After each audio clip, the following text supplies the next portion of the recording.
On May 21st, Rihanna posted a TikTok. The video itself was nothing, just a clip of a woman doing a funny walk toward a smoke shop. The caption said, "Me pulling up to my man tour in flats, 'cause now I gotta bring the kids." No big statement, no interview, no explanation. But it dropped right into the middle of a situation that had been building for weeks, and the internet immediately understood every word of it. To get why that mattered, He wanna be my bop. He wanna be my bop. Bitches mad, they hold like flop. They don't wanna see me on top. Mucho de nettles, I get that a lot. He wanna be my bop. you need to start with what happened 8 days before. Drake dropped Iceman on May 15th, 2026, except it wasn't just one album. He released 3 projects in one night. Iceman, Maid of Honor, and Habibti, 43 songs total, all at once. The scale was intentional. Billboard 200 simultaneously, something only Michael Jackson had previously done, and that was posthumously. It was designed to be a cultural moment, a takeover, a statement. The critical reception, though, was not flattering. Pitchfork described the project as a drawn-out exercise in cold, self-pitying indulgence, acknowledging some isolated moments, but framing the broader experience as grievance-driven. The review at Hot New Hip Hop put it plainly. Drake finally sounds like someone with something to prove, but he is still trapped between renewed lyrical intent and familiar victimhood. Fans were more split. Some were eating. Others had too many songs and no idea where to start. But none of that mattered as much as the specific bars aimed at $AP Rocky and Rihanna. On Burning Bridges, Drake addressed Rocky's life as a new family man in Los Angeles, then dropped this on the hook. "Your baby mama ain't even post your single / where's she at?"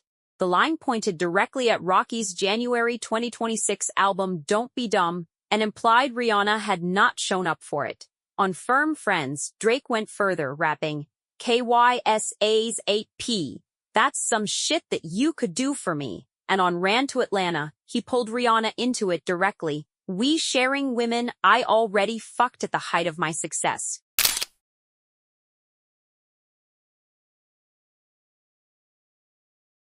Three separate tracks. One, Couple. Drake used multiple songs across a 43-track project to go after the same 2 people. Drake fans wasted no time. They flooded Rihanna's social media comment sections with the lyrics from Burning Bridges people showing up under her posts repeating the "ain't even post a single line."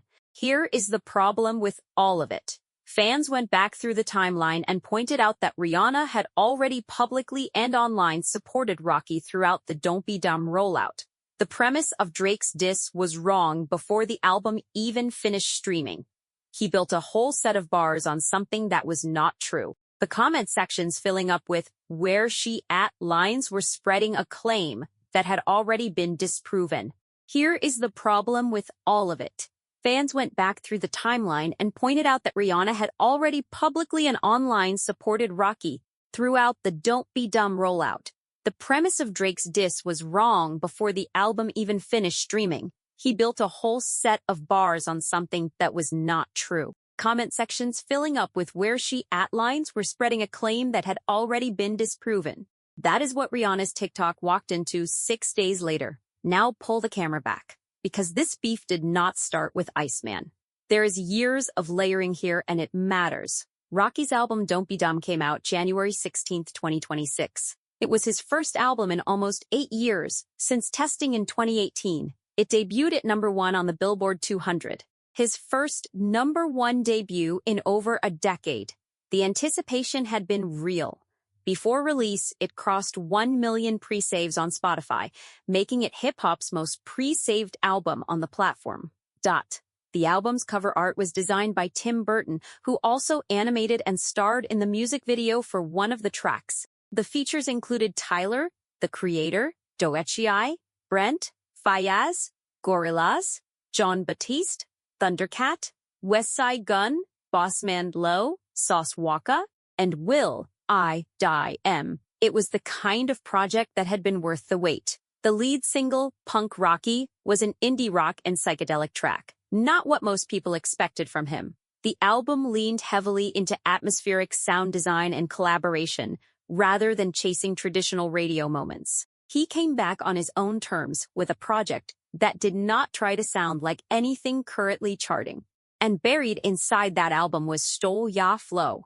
On the New York Times podcast the day before the album dropped, Rocky was asked directly if the song was aimed at Drake. He said, "I think we all know. The track contained the line, 'You stole my flow, so I stole your bitch.'" Rocky was not being subtle. He put it on record, on his long-awaited album, and moved on. Rihanna commented under a post of Rocky performing Stole Ya Flow, publicly showing she was behind him during that moment. So when Drake later rapped, "Where's she at?" as if she had gone silent and absent, there was already footage of her being exactly the opposite. The tension between Drake and Rocky goes back further than Don't Be Dumb, though. The two were friends and collaborators in the early 2010s, but things fell apart over a combination of the Drake-Kendrick beef and Rocky's relationship with Rihanna. Drake and Rihanna had a long, complicated history, on and off from around 2009 to 2016. It never fully became a public relationship, but Drake was openly vocal about his feelings for her at various points over those years.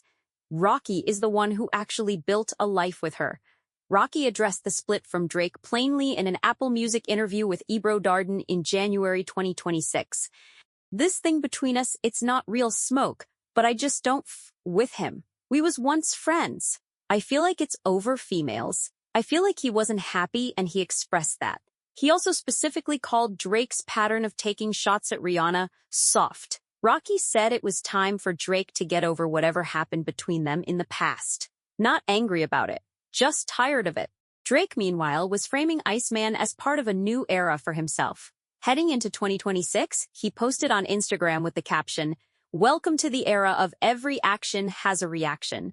The album rollout was heavily theatrical. He teased it by having faux ice placed over his courtside seats at a Toronto Raptors game in April, then a 25-foot ice sculpture installed in downtown Toronto with the release date hidden inside it. He wanted Iceman to feel like an event. The name itself, the whole cold persona, was meant to signal something, that he was back, detached, unbothered, calculating. And then the album came out and he used multiple songs to go after a man raising 3 children with his ex. Which brings it back to Rihanna's TikTok. She and Rocky have 3 kids, sons RZA and Riot, and daughter Rocky, who was born last September. The caption about bringing the kids was not a throwaway. It was completely real. She is not showing up to Rocky's tour solo. She is coordinating with children, which means comfortable shoes are a practical necessity, not a fashion statement.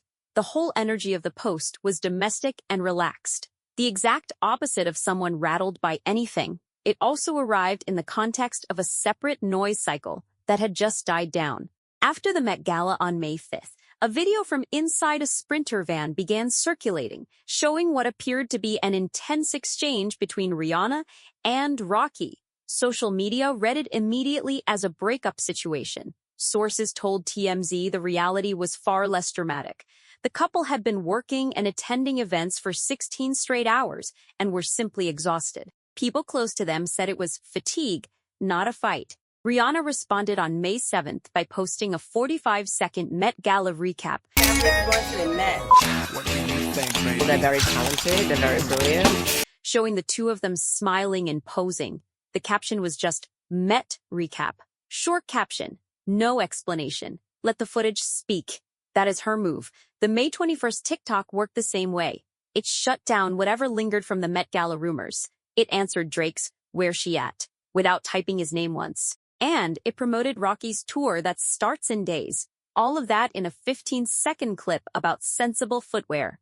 The tour itself is the real story underneath all of this. This is Rocky's first headlining run since the Injured Generation tour in 2019. 7 years between tours, 8 years between albums. The Don't Be Dumb World Tour runs 42 dates across North America and Europe.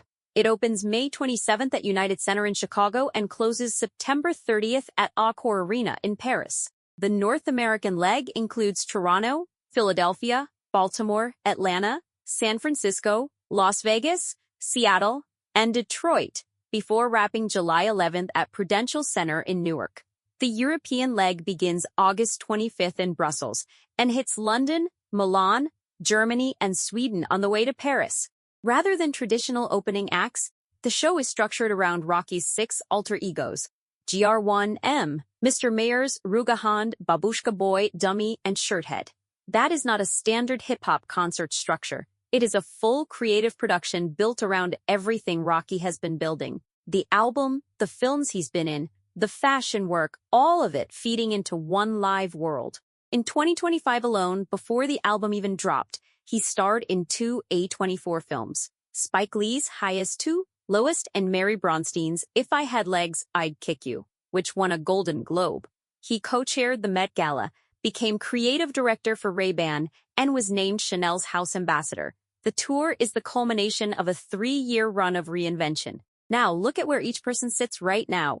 Drake dropped 43 songs and dedicated multiple tracks across them to a man who is days away from opening a 43-date world tour. He used songs to ask where Rocky's girlfriend was. Rocky's girlfriend answered with a TikTok caption with a joke about wearing flats. The imbalance of those two responses is its own kind of comment on where both of them are at right now. Drake's album was panned by major critics.